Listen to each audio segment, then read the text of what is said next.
সুপ্রিয় শিক্ষার্থীবৃন্দ, 2024 শিক্ষাবর্ষের বার্ষিক সামষ্টিক মূল্যায়নের বিষয়ভিত্তিক নির্দেশনা অষ্টম শ্রেণীর বৌদ্ধ ধর্ম শিক্ষা ক্লাসটিতে তোমাদের সবাইকে স্বাগতম।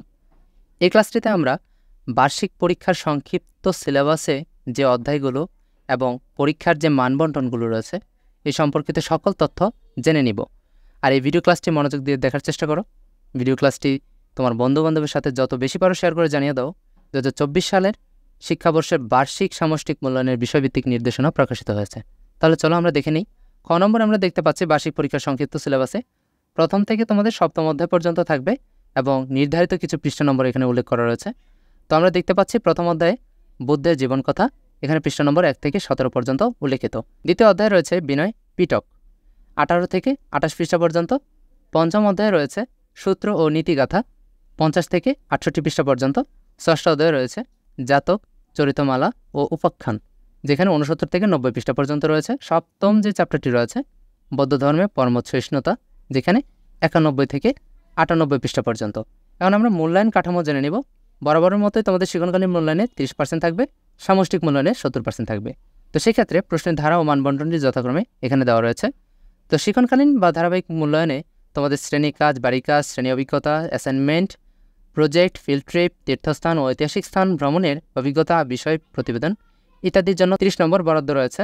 আর সামষ্টিক মূল্যায়নের ক্ষেত্রে সামষ্টিক মূল্যায়ন এনসিটিভি কর্তৃক প্রণীত প্রশ্নের ধারা ও নম্বর বিভাজন অনুযায়ী 3 ঘন্টা সময়সীমার মধ্যে 100 নম্বরের সম্বলিত প্রশ্ন লিখিত উত্তর ভিত্তিক হবে।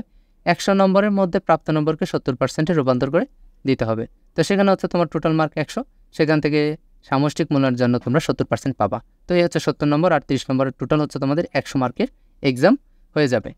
তো শিক্ষণকালীন মূল্যায়ন থেকে প্রশ্নের ধারা মানবন্টনে আমরা দেখতে পাচ্ছি অ্যাসাইনমেন্ট ভিত্তিক বা ব্যবহারিক কাজের জন্য যেমন নমুনা প্রশ্ন দেওয়া রয়েছে একটি, এটি মূলত তোমাদের জাস্ট জানার জন্য, কিন্তু এই পরীক্ষাটিতে এটা আসবে না। তো জনশব্দ জাতকের যে মানবীয় গুণের উল্লেখ রয়েছে তার একটি তালিকা তৈরি করো।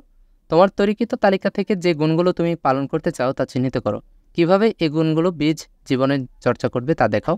এখানে তোমাদের নির্ধারিত নম্বর হচ্ছে 10। অনুসন্ধান, প্রকল্প, প্রতিবেদন উপস্থাপন ইত্যাদির জন্য তোমাদের 10 নম্বর বরাদ্দ রয়েছে। একটি নমুনা আমরা দেখতে পাচ্ছি মহাপ্রজাপতি গৌতমীর গুণের তালিকা তৈরি করো। এই গুণগুলো নিজ জীবনে কীভাবে পালন করবে তা লিখে প্রতিবেদন আকারে উপস্থাপন করো। তো সেখানে তোমার শ্রেণী কাজে আর লাস্টে রয়েছে পাঠ্যপুস্তকের সন্নিবেশিত একক ও দলগত কাজ, ছক পূরণ, বক্স পূরণ, ফ্লো চার্ট অঙ্কন ইত্যাদির জন্য তোমরা 10 মার্ক পাবা।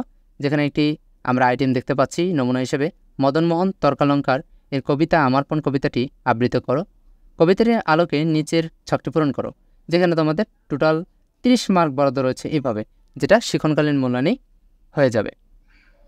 এ পর্যায়ে আমরা সামষ্টিক মূল্যায়নের প্রশ্নের ধারা মানবন্টন দেখে নেব। প্রশ্নের মোট নম্বর হচ্ছে 100, যেখানে 3 ঘন্টা সময় পাবা। বরাবরের মতো বহু নির্বাচনী প্রশ্ন, ক বিভাগে প্রতিটি প্রশ্ন থাকবে 1 করে 15টি প্রশ্ন, 15টি দিতে হবে, 15 নম্বর।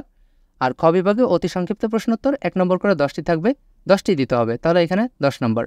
গ বিভাগে থাকবে সংক্ষিপ্ত প্রশ্নোত্তর, প্রতিটি প্রশ্নের মান হচ্ছে 2 করে, 10টি প্রশ্নের অঙ্ক 10টি প্রশ্নের সমাধান দিতে হবে, টোটাল হচ্ছে 20 নম্বর পাবা। আর ঘ বিভাগে রচনামূলক প্রশ্নোত্তর দৃশ্যপট বিহীনের জন্য 5টি প্রশ্নের মান হচ্ছে এখানে প্রতিটি প্রশ্নের মান হচ্ছে 5 করে, 5টির মধ্যে 3টি উত্তর দিতে হবে, তাহলে এখানে মার্কটা হচ্ছে 15। আর ওতে রয়েছে রচনামূলক প্রশ্ন সমাধান, যেখানে দৃশ্যপট নির্ভর, প্রতিটি দৃশ্যপটের বিপরীতে 2টি অংশ থাকবে, প্রয়োগমূলক ও উচ্চতর দক্ষতামূলক।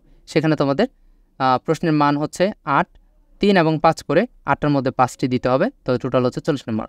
এ হচ্ছে তোমাদের সম্পূর্ণ 100 নম্বরের পরীক্ষা লিখিতভাবে অনুষ্ঠিত হবে। সেখান থেকে সেটাকে 70%-এ কনভার্ট করে তোমাদের নাম্বার বিভাজন করা হবে।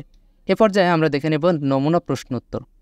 তো শিক্ষার্থীরা, এটি শুধুমাত্র একটি নমুনা প্রশ্ন মাত্র। হ্যাঁ, এই নমুনা প্রশ্নটির মাধ্যমে তোমাদের শিক্ষক প্রশ্ন তৈরি করবেন এবং সেটি তোমাদের পরীক্ষায় আসবে। তবে এই প্রশ্ন থেকে হুবহু কোনো কিছুই আসবে না এবং তোমাদের এটি জাস্ট ধারণা দেওয়ার জন্য তৈরি করে দেওয়া রয়েছে। তাই এখান থেকে কোনো কিছু মুখস্থ করতে বা শিখতে যাবে না। নিজস্ব বই পড়ো এবং শ্রেণী শিক্ষকের যেই নির্দেশনা রয়েছে সেই নির্দেশনা মোতাবেক পড়াশোনা চালিয়ে যাও। তো ভিডিও ক্লাসটি দেখার জন্য তোমাদের অসংখ্য ধন্যবাদ। ভিডিও ক্লাসটি তোমার বন্ধুবান্ধবের সাথে শেয়ার করতে ভুলো না যেন।